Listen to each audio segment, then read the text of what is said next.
মনত ইচ্ছা বাঞ্ছা কৰা ভক্ত ইচ্ছা কৰিলেই বাঞ্ছা পুৰা কৰিব লাগিব তেনেকুৱা এজন হ'ব লাগিব কল্পতৰুৰ নিচিনা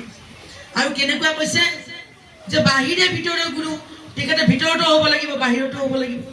প্ৰমাণ পত্ৰটো পাব লাগিব ন আমি প্ৰমাণ পত্ৰ মানে কি যে আপুনি কাউণ্টাৰলৈ গ'লে টিকেট লিলে টিকেট ল'লে হ'ব জানো আজিকালি কণ্টেক্ট নাম্বাৰ আছে ফোন নাম্বাৰটো দিয়া মাত্ৰকে আপোনাৰ ওচৰত গুচি আহিলে যে টিকেট হৈ গ'ল বুলি গম পাই গ'ল ফোন নাম্বাৰ দিলে টিকেট হৈ গ'ল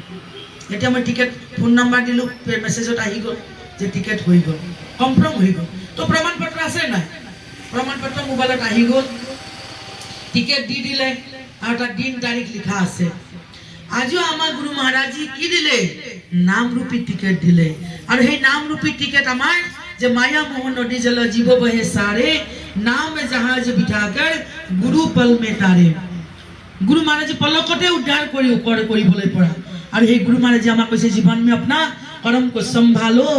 अपना कर्म को नहीं संभाला तो मेरा हथेली पर रखने से भी कल से बच नहीं पाएगा आएगा आएगा जब वो कल संदेश आएगा हाथ मलेगा सिर पटकेगा रोएगा चिल्लाएगा এদিন এই সংসাৰৰ পৰা আমি যাব লাগিব জীবন হন ধিয়া বেলা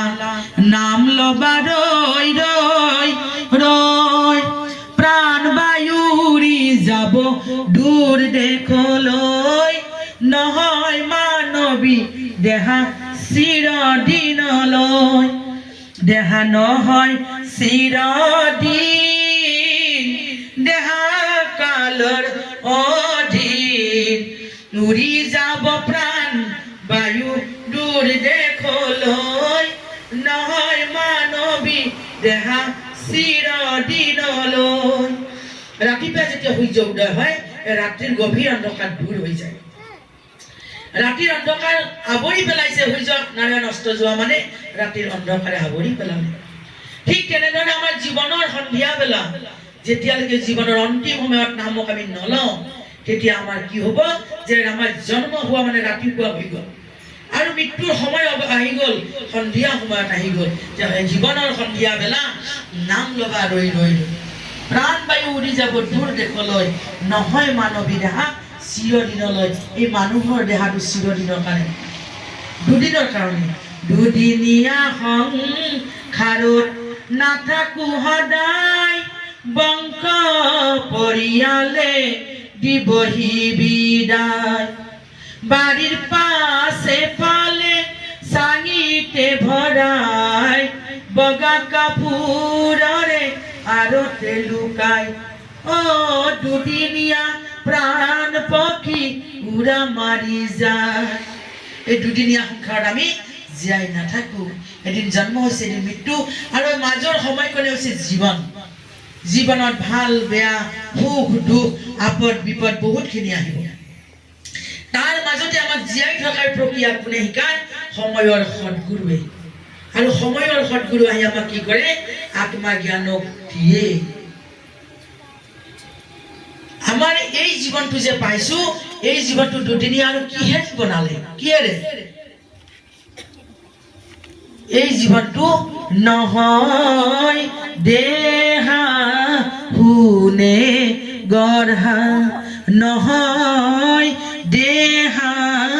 ৰূপে গঢ়া নহয় দেহায় চিৰ যুগ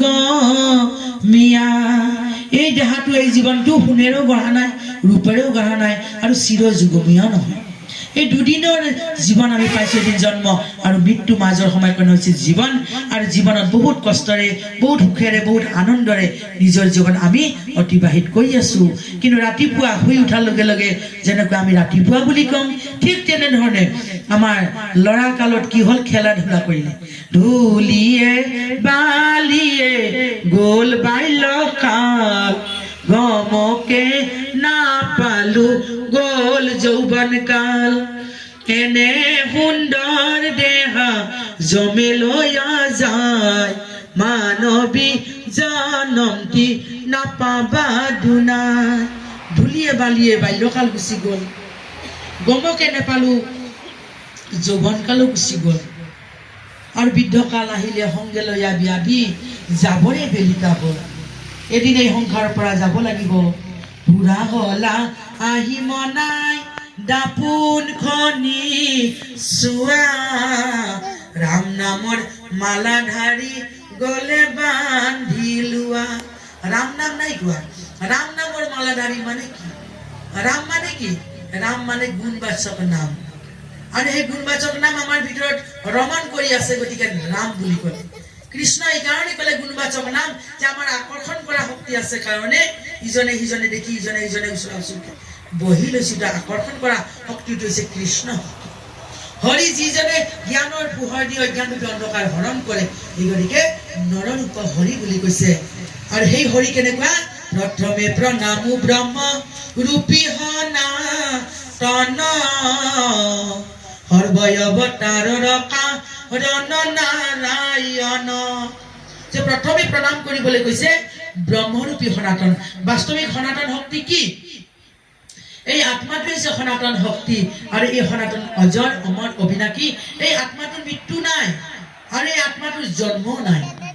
জন্ম আৰু মৃত্যু কেৱল শৰীৰৰ হয় আৰু এই শৰীৰটো মৰাৰ পিছত কলৈ লৈ যায় মৰিলে মানৱী দেহা নিবচসান হালে প্ৰাণবায়ু কলৈ যাব কোনেও নাজানে মৃত্যুৰ পিছত এই পঞ্চভূতি মৰা শৰীৰটো শ্মশানলৈ লৈ যায় আৰু শ্মশানলৈ লৈ গ'ল কিন্তু প্ৰাণ শক্তি কলৈ গ'ল কোনেও নাজানে এই মৃতকৰ শৰীৰটো নি পেলাই কি কৰে শ্মশানত এডালি দুডালি কৰি চিতা জুই জাপিব খৰি মনুষ্যৰ দেহাটি যে মনায় মনাই আৰুনো ৰব কি বাকী যাবই